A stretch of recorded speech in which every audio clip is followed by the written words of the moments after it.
मुलीची छेड काढली म्हणून भर रस्त्यात चपलेने मार खावा लागल्याचा राग मनात ठेवून मुलीवरती कटरने हल्ला करणाऱ्या आरोपीला पोलिसांनी बेड्या ठोकल्यात। पुण्यामध्ये 19 ऑक्टोबरला ही घटना घडलेली आहे। 16 वर्षांच्या मुलीवरती कटरने वार करणाऱ्या या 40 वर्षीय आरोपीला विश्रामबाग पोलिसांनी सीसीटीव्हीच्या मदतीने अवघ्या 12 तासात अटक केली। सदाशिवपेठेतून ही मुलगी मैत्रिणीसह पायी जात असताना या आरोपीने तिला छेडलं। यावेळी जमलेल्या नागरिकांनी त्याला चोप दिला। ही घटना 17 तारखेला घडली होती।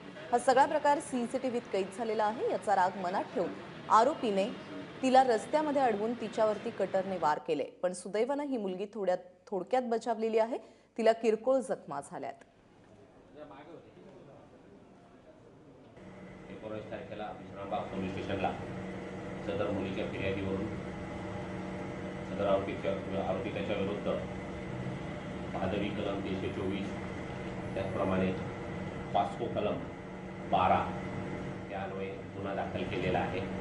सीसीटीव्ही फुटेज तपासले असता त्यातील आरोपीचे फुटेज मिळून आलेले आहेत आणि त्या फुटेजवरून त्या भागामध्ये तपास केला असता सदर आरोपीला गुन्हा दाखल झाल्यानंतर 12 तासाच्या आत आम्ही अटक केलेली आहे।